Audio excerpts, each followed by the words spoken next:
يا أيها الذين آمنوا اتقوا الله حق تقاته ولا تموتن إلا وأنتم مسلمون واعتصموا بحبل الله جميعا ولا تفرقوا ولتكن منكم أمة يدعون إلى الخير ويأمرون بالمعروف وينهون عن المنكر وأولئك هم المفلحون. الله ولي الذين آمنوا يخرجهم من الظلمات إلى النور والذين كفروا أولياؤهم الطاغوت يخرجونهم من النور إلى الظلمات أولئك أصحاب النار هم فيها خالدون. بسم اللہ الرحمن الرحیم نحمدہ ونصلی علی رسولہ الکریم اما بعد. معزز ناظرین کرام، السلام علیکم ورحمۃ اللہ وبرکاتہ. آپ دیکھ رہے ہیں نور ٹی وی جدہ اور میں ہوں محمد عاقل. سوال آیا ہے انڈیا دہرادون سے. نظام دہرادون صاحب پوچھ رہے ہیں. میرا ایک سوال ہے، 4 امام ہوئے اور ہمیں کیا چاروں اماموں میں سے کسی کی پیروی کرنی چاہیے یا صرف قرآن و حدیث اور نبی کریم صلی اللہ علیہ وسلم کے بتائے راستے پر چلنا چاہیے؟ اگر ہم ان چاروں میں سے کسی ایک کی بھی پیروی نہ کریں تو کیا ہم اسلام میں نہیں ہیں؟ 4 مذاہب ہیں، 4 بڑے امام ہیں اور ان چاروں مذاہب پر چلنا کیا مسلمان کے لیے واجب ہے؟ اور اگر ہم ان چاروں مذاہب پر نہیں چلیں گے تو کیا دائرہ اسلام سے خارج ہو جائیں گے؟ عام سوال ہے یہ. ہر شخص اس سوال کا حل جاننا چاہتا ہے. سماحت شیخ محمد بن صالح العثیمین اور شیخ عبدالعزیز ابن باز مفتی مملکت سعودی عرب اور دیگر علماء کرام کے اس ضمن میں جو فتاوی جات ہیں وہ وقتاً فوقتاً میں آپ کی خدمت میں پیش کروں گا. آج اس سوال کے جواب میں مفتی مملکت سعودی عرب شیخ عبدالعزیز ابن باز رحمۃ اللہ علیہ، آئیے میں آپ کو ان کی آواز سنواتا ہوں. أيضا لديه سؤال آخر يقول فيه: هل يجوز لشخص أن يترك المذهب الذي هو عليه ويعتنق مذهب آخر، ومتى يجوز له ذلك إذا كان جائز؟ پوچھا یہ جا رہا ہے کہ ایک آدمی ایک خاص مکتب فکر اور خاص مذہب اور خاص امام کا ماننے والا ہے. جیسے ہمارے ہاں انڈیا پاکستان میں اکثر لوگ حنفی مسلک کے ماننے والے ہیں. وہ یہ پوچھا جا رہا ہے کہ کیا ایک آدمی اسی مذہب کو فالو کرتا رہے، اسی کی پیروی کرتا رہے، یا قرآن اور سنت سے دلیل مل جائے تو اس کو مذہب کو چھوڑ کر قرآن و حدیث پر عمل کرے؟ کیا اور یہ واجب ہے اس کے لیے کہ وہ اس مذہب پر اس کی پیروی کرتے رہے اور اس پر گامزن رہے؟ المذاهب الأربعة ليست لازمة للناس. المذاهب الأربعة ليست لازمة للناس. شیخ عبدالعزیز بن باز مفتی مملکت سعودی عرب یہ فرما رہے ہیں کہ یہ 4 مذاہب لوگوں پر ان کی پیروی کرنا، ان کی اتباع کرنا یہ لازم نہیں ہے، یہ واجب نہیں ہے. ونقول أنه يلزم كل طالب علم أو كل مسلم أن يعتنق واحدا منها أو يناسب، غير صحيح. اور یہ کہنا کہ ایک آدمی عالم ہو یا طالب علم ہو اس پر یہ واجب ہے کہ وہ ان مذاہب کی پیروی کرے، یہ صحیح بات نہیں ہے، یہ فاسد قول ہے. الواجب الالتزام بما شرعه الله. اللہ رب العالمین نے جو شریعت میں نازل فرمایا ہے یہ واجب ہے کہ ہم اس کی اتباع کریں، اس کی پیروی کریں. على لسان رسول محمد عليه الصلاة والسلام، جو اللہ کے رسول صلی اللہ علیہ وسلم نے واضح فرما دیا ہے. وليس هناك شخص معين يلزم الأخذ بقوله. اور وہاں پر کوئی بھی شخص ایسا نہیں ہے اس دنیا میں جس کے قول کی اتباع بغیر دلیل کے کرنی چاہیے.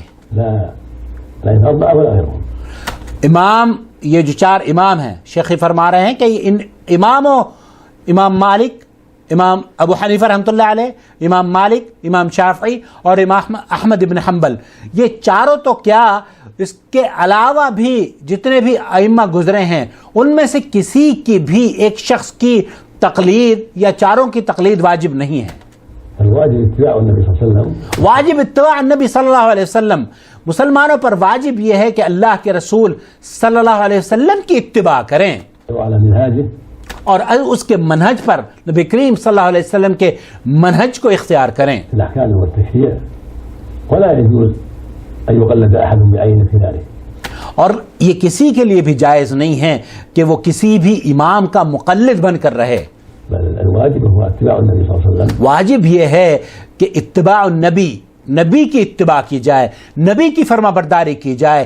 ائمہ کی فرما برداری جو لوگ کرتے ہیں اور یہ کہتے ہیں کہ یہ واجب ہے، اس بات کی کوئی دلیل نہیں ہے قرآن و سنت میں. والأخذ بما شرع الله على نبيه عليه الصلاة والسلام سواء وافق شريعة الأربعة أو خالفها.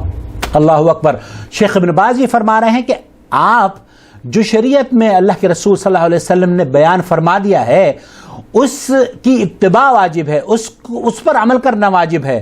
اس کی پرواہ کیے بغیر کہ یہ 4 ائمہ کرام رحمہم اللہ اس کے موافقت پر ان کا فتویٰ ہے یا نہیں، وہ عمل پیرا ہیں یا نہیں، یا ان کے علاوہ بھی دوسرے محدثین اس پر عمل کرتے ہیں یا نہیں.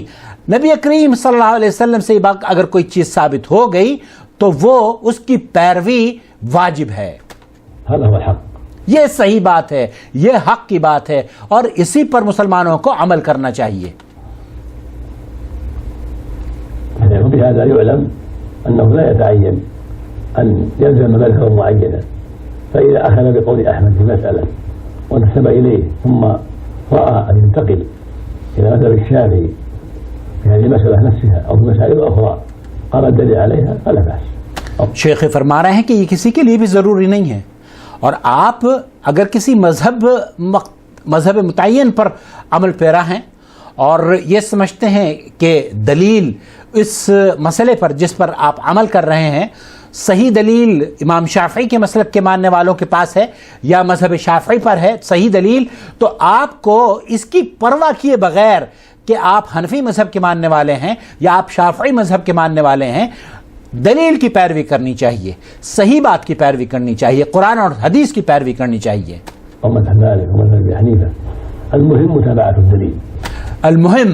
مهم یہ ہے، ضروری یہ ہے کہ ہم قرآن اور سنت کی دلیل پر اس کو فالو کریں، اس کی اتباع کریں، اس کی پیروی کریں، نہ کہ ان 4 مذاہب میں سے کسی وقت ایک امام کی یا 4 اماموں کی تقلید کو اپنے اوپر واجب کر لینا.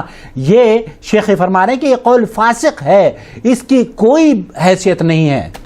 فإذا كان في مسألة من المسائل عمل أحمد ثم رأى أن الدليل مع مالك مع الشافعي مع أبي حنيفة مع الظاهرية مع غيرهم من السلف أخذ بذلك. ایک آدمی اگر عمل کر رہا ہے اور اس کو بعد میں یہ پتہ چلتا ہے کہ اس مسئلے میں امام ابو حنیفہ رحمۃ اللہ علیہ کا موقف زیادہ درست ہے یا امام شافعی کا زیادہ درست ہے یا امام مالک کا زیادہ درست ہے یا امام احمد بن حنبل رحمۃ اللہ علیہ کا زیادہ درست ہے، تو جو درست بات ہے، جو صحیح دلیل ہے، اس کی اتباع ضروری ہے، اس کی پیروی ضروری ہے. العمدة على الدليل مثل ما قال الله جل وعلا فإن تنازعتم في شيء فردوه إلى الله والرسول. اللہ رب العالمین قرآن کریم میں فرماتا ہے فَإِن تَنَازَعْتُمْ فِي شَيْءٍ، اگر کسی مسئلے میں اختلاف پاتے ہو تو اسے قرآن اور سنت پر لوٹا دو. يعني مسائل خلاف، أما في مسائل الإجماع فلا كلام، يجب على المسلم أن يأخذ ما قاله العلماء ولا يخالفهم. لكن مسائل الخلاف والنزاع طالب العلم ينظر في الدليل، فإذا ظهر له الدليل مع أحمد أو مع مالك أو مع أبي حنيفة أو مع غيرهم أخذ بالدليل واستقر. شیخ فرما رہے ہیں کہ جو مسائل ہیں اس میں آپ دلیل کی جستجو کریں، قرآن اور حدیث کا علم حاصل کرنے کی کوشش کریں، اور جب دلیل کا پتہ چل جائے دلیل کس کے پاس ہے تو اس کی پرواہ کیے بغیر کہ لوگ کیا کہیں گے، آپ کو قرآن اور حدیث پر عمل کرنا چاہیے. لا متابعة للهوى. اپنے نفس کی پیروی نہ کیجیے، ان ائمہ کی اندھی تقلید مت کیجیے، اللہ کے لیے قرآن اور حدیث کی پیروی ہونی چاہیے. متابعة الدليل. متابعة الدلیل. سيتنقل من مذهب فلان ومذهبا لهواه، إذا ناسبها المذهب هذا في مسألة ذهب إليه والآخر في مسألة ذهب إليه اتباعا لهواه وشهوته، هذا لا يجوز، هذا تلاعب لا يجوز. اور بہت سے لوگ ایسا کرتے ہیں کہ اپنی آسانی کے لیے جو چیز انہیں امام ابو حنیفہ کے نزدیک آسان مل جاتی ہے اس کو وہاں سے لے لیتے ہیں، امام شافعی کے نزدیک آسان چیز مل گئی اس کو وہاں سے لے لیتے ہیں. یہ تو تلاعب ہے، یہ تو ہوا پرستی ہے، اس کی ضرورت نہیں ہے. اس راستے کو اختیار نہ کیجیے، اس راستے کو اختیار کیجیے جو آپ کو نبی کریم صلی اللہ علیہ وسلم کی صحیح دلیل کے مطابق عمل کرنے کی دعوت دیتی ہو. لكن إذا كان بالدليل ينظر في الدليل وينظر في كلام أهل العلم ويرجح بالدليل لا لهواه بل لأخذ بالدليل فهذا مأجور. اور ایک آدمی اگر دلیل پر عمل کرتا ہے تو اس کو اس بات کا اجر ملے گا، لیکن ایک آدمی اگر اپنی عقل سے اور ائمہ کے اقوال پر بلا دلیل عمل کرتا ہے تو خدشہ اس بات کا ہے کہ اس کی کہیں گرفت نہ ہو جائے.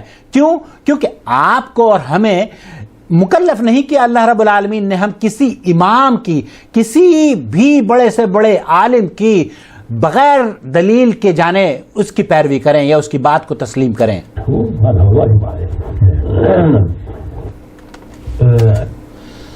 یہاں ایک اور چیز کا میں اضافہ کرنا چاہتا ہوں جو کہ شیخ صاحب ایک مقالے میں شیخ عبدالعزیز ابن باز رحمۃ اللہ علیہ نے لکھا ہے کہ بلا شک و شبہ تقلید کے بارے میں علی الاطلاق یہ موقف اختیار کرنا غلط ہے کہ ائمہ اربعہ میں سے کسی کی یا ان کے علاوہ کسی اور امام کی تقلید واجب ہے. یہ درست نہیں ہے، بلکہ واجب دلیل کی اتباع ہے، قرآن اور حدیث کی اتباع ہے، خواہ علم کے اعتبار سے وہ کیسے ہی اونچے مرتبے پر کیوں نہ فائز ہوں، کیونکہ حق تو کتاب و سنت کی اتباع میں مضمر ہے، کسی کی تقلید میں نہیں ہے. شیخ ابن باز مفتی مملکت سعودی عرب یہ فرما رہے ہیں کہ کسی خاص مذہب کی پیروی میں حق کی رسائی نہیں آپ کر پائیں گے. جب تک آپ اگر آپ کے حق کے متلاشی ہیں تو آپ کو قرآن اور حدیث پر عمل کرنا ہوگا.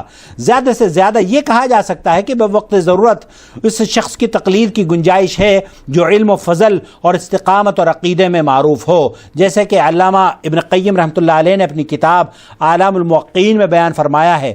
یہی وجہ ہے کہ ائمہ اربعہ، ائمہ کرام رحمہم اللہ اس بات کو پسند نہیں فرماتے تھے کہ ان کے کلام کو لیا جائے سوائے اس کے جو کتاب و سنت کے موافق ہو. چنانچہ امام مالک رحمۃ اللہ علیہ فرمایا کرتے تھے کل یؤخذ من قولہ ویرد الی صاحب ھذا القبر، اس قبر میں محو استراحت ہستی کے سوا ہر شخص کے قول کو لیا بھی جا سکتا ہے اور رد بھی کیا جا سکتا ہے. آپ یہ بات رسول اکرم صلی اللہ علیہ وسلم کی قبر شریف کی طرف اشارہ کرتے ہوئے فرمایا کرتے تھے. اسی طرح دیگر ائمہ کرام سے بھی اس کے ہم معنی اقوال موجود ہیں. جس شخص کے لیے کتاب و سنت سے اخذ کرنا ممکن ہو اس پر فرض ہے کہ وہ کسی کی تقلید نہ کرے اور بوقت اختلاف اس قول کو لے لے جو کتاب و سنت کے زیادہ قریب ہو، اور جس کے لیے کتاب و سنت سے براہ راست اخذ کرنا ممکن نہ ہو تو اس کے لیے شریعت یہ حکم دیتی ہے کہ وہ اہل علم سے پوچھ لے، جیسا کہ قرآن کریم میں سورہ انبیاء آیت نمبر 21 میں اللہ رب العالمین فرماتا ہے فَاسْأَلُوا أَهْلَ الذِّكْرِ إِن كُنتُمْ لَا تَعْلَمُونَ، اگر تم نہیں جانتے تو اہل علم سے پوچھ لیا کرو. یہ فتویٰ سماحت شیخ محمد بن صالح العثیمین اور شیخ صفی الرحمن مبارک پوری اور دیگر علماء کرام کے اس بارے میں کیا فتاوی جات ہیں وہ بھی میں آپ کی خدمت میں آنے والے ایام میں پیش کروں گا. آپ نے مفتی مملکت سعودی عرب کا فتویٰ سماعت فرمایا ہے کہ مسلمان کے لیے یہ قطعی یہ سوچنا کہ ان ائمہ کی پیروی یا ان کے مذہب کی پیروی لازم ہے، یہ باطل قول ہے، اس کی کوئی حیثیت نہیں ہے، اس کی کوئی دلیل نہیں ہے.